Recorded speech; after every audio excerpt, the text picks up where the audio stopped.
Hello, good morning dear friend. কেমন আছেন সবাই? আশা করছি সবাই খুব ভালো আছেন, সুস্থ আছেন। আজকে সকালবেলায় আমি একটা নতুন রেসিপি নিয়ে চলে এসেছি। রেসিপিটি হলো আমের আচার। হ্যাঁ, এখন তো অনেক আম পাওয়া যাচ্ছে বাজারে কাঁচা কাঁচা। তো আমি একটু বড় সাইজের আটিয়ালা আম নিয়ে এসে আমগুলোকে একটা একটা আমের ছখানা করে টুকরো করে কেটে তাতে একটু হলুদ মাখিয়ে রেখেছিলাম ঘন্টা দুয়েক। তারপরেই সেই আমটার একটা আচার বানাবো বলে ভেবে রেখেছি। তো সেটাই এখন বানাতে চলেছি। তার জন্য কি কি মশলা লাগে সেই মশলাগুলো দেখিয়ে দিলাম তোমাদের। তো মশলার মধ্যে ছিল জিরে, গোটা ধনে, কালো জিরে, একটু গোটা সর্ষে, কয়েকটা শুকনো লঙ্কা, সেগুলোকে একটু হালকা করে ভেজে নিলাম। আর এখন কড়ার মধ্যে সর্ষের তেল দিয়ে দিয়েছি অল্প করে, তাতে একটু পাঁচফোড়ন দিয়ে দিলাম। পাঁচফোড়নটা দেওয়ার পরে এই আমগুলো দিয়ে একটু ভেজে নেব বেশ সুন্দর করে। তারপরে মশলাটাকে হালকা পেস্ট করে নেব মিক্সিতে দিয়ে। তো এখনই তারই প্রসেসিং চলছে। তেলের মধ্যে পাঁচফোড়ন দিয়ে আমগুলো দিয়ে দিয়েছি। আমগুলো এখন নাড়িয়ে ছাড়িয়ে একটু ভালো করে ভেজে নেব। আর এদিকেই অন্য ওভেনে দেখতেই পাচ্ছেন গোটা মশলাগুলো আমি হালকা করে ফ্রাই করে নিয়েছিলাম। এইগুলো এখন মিক্সিতে দিয়ে বেটে নেব। তো এখন আমি আমগুলো আগে ভালো করে নাড়িয়ে ছাড়িয়ে ভেজে নিচ্ছি। এতে হলুদ দেওয়াই ছিল, হলুদ মাখিয়ে রেখে দিয়েছিলাম কিছুক্ষণ। আর তারপরে তেলের মধ্যে দিয়ে ভাজতে থাকছি। আর এতে হালকা করে একটু নুনও দিয়ে নিয়েছি। আর এবারে আমি ভেজে রাখা গোটা মশলাগুলো মিক্সিতে দিয়ে সেগুলো এখন একটু বেটে নেব। মানে হালকা গোটা গোটা থাকবে, বেশি যেন গোটাও না থাকে, বেশি যেন মিহিও না হয়। তো একটু গোটা গোটা থাকলে বেশ মুখে পড়লে ভালোই লাগে আমের আচারের সাথে। আর যেহেতু আমি আজকে মিষ্টি আচার করব, সেই জন্য এই মশলাগুলো দিলে এর স্বাদটা খুব সুন্দর হয়। তো এই যে আর একটা গ্যাসের ওভেনে আমি একটা ডেস্ক বসিয়ে নিয়ে তাতে অল্প জল দিয়েছি, প্রায় 1 লিটার মতন জল দিয়েছি। দিয়ে তাতে একটা চিনির শিরা বানিয়ে নিচ্ছি। তো ওই 1 লিটার জলের মধ্যে আমি 4 প্লেট অন্তত 800 থেকে 900 গ্রামের মতন চিনি অ্যাড করেছি। চিনিটাকে এখন আমি চিনির একটা রস বানিয়ে নেব।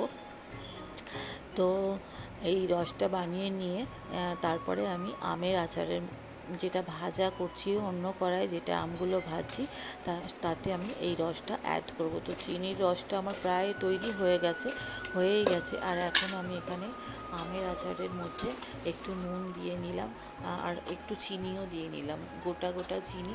তাতে এই আমের আচারের একটু আঠালো ভাবটা আসবে। তো এইভাবে আমি আচারটা আজকের করছি। আর বলে রাখি বন্ধুদের, আজকের রেসিপি কেমন লাগছে, আজকের এই আচারের রেসিপি কেমন লাগলো প্রত্যেক বন্ধুই অবশ্যই কমেন্ট করে জানাবেন। কমেন্ট করতে কেউ ভুলবেন না। আর যারা আমার বন্ধুরা নতুন জয়েন করছেন আমার চ্যানেলে, তো তারা একবার আমার চ্যানেলটা একটু সাবস্ক্রাইব করে দেবেন প্লিজ। তাদের কাছে আমার এই রিকোয়েস্টটা রইল। আর সকলেই যারা ভিডিও দেখেন একটা করে ছোট্ট লাইক অবশ্যই করবেন।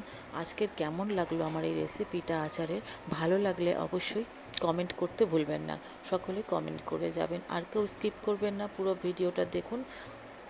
আর এইভাবে সকলে বাড়িতে একবার আচার বানিয়ে দেখবেন। আমার আচারটা খেতে খুবই সুন্দর হয়েছে, খুবই টেস্টি হয়েছে। তো যারা যারা খেয়েছে সকলেই বলেছে। যেহেতু আমি এখন ভয়েস ওভার করছি, তো টেস্ট সম্পর্কে একটু বলেই দিলাম আগে ভাগে। তো বন্ধুরা, এই যে আমি কিছুটা রস মানে চিনির শিরা এর মধ্যে অ্যাড করেছি। তারপরে একটু মশলাটাকে ভালো করে অ্যাড করে মাখিয়ে নিলাম, মানে খুন্তি দিয়ে নাড়িয়ে চাড়িয়ে মশলাটা এর মধ্যে মিক্সড করে নিচ্ছি। তারপরে বাকি যে চিনি শিরাটা রয়েছে সেটা আমি এর মধ্যে আবার দিয়ে দিলাম। তো এটা হয়ে গেল রস অ্যাড করা। তো এরপরে এটাকে কিছুক্ষণ ফুটতে দেব। একদম ফুটে একটা লাল কালার টাইপের নিয়ে আসবে, তখন আমার এই আচারটা হয়ে যাবে। তো এর উপরে এখন যে ভাজা মশলাগুলো আমি করে রেখেছি, তো এর উপরে আমি অল্প অল্প সেগুলো ছড়িয়েও দিয়েছিলাম দুবার। আরও কিছুটা মশলা আমি এর মধ্যে অ্যাড করব।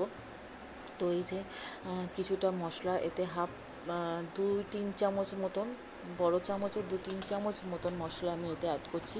আর প্রথমেই তো আমার বলা হয়নি যে আমের পরিমাণটা কতটা ছিল। আমের পরিমাণটা ছিল 1.5 কিলোর একটু বেশি, 1 কিলো 750 মতন। তো এতে আমি 1 কিলোর মতন চিনি অ্যাড করেছি। 1 কিলোরও একটু বেশি চিনি অ্যাড করেছি, যেহেতু প্লেটে মেপে দিয়েছিলাম। তো 4 প্লেট দিয়েছি, আবার পরেও আবার কিছুটা দিয়েছিলাম, তো অতটা এক্স্যাক্ট আমার করা হয়নি, তবু 1200 মতন হবে। তো এখন আবার আমি এর মধ্যে একটা এতে করে তেল আর গোটা সর্ষে আর গোটা লঙ্কা দিয়ে দিলাম হালকা করে ভেজে। তো বলেছিলাম বন্ধুরা, মাঝে মাঝেই আমি মশলাটা অ্যাড করেছি, আবার কিছুটা ওই একই মশলা দিয়ে দিলাম। এটাই আমার ছিল লাস্ট মশলা অ্যাড করা।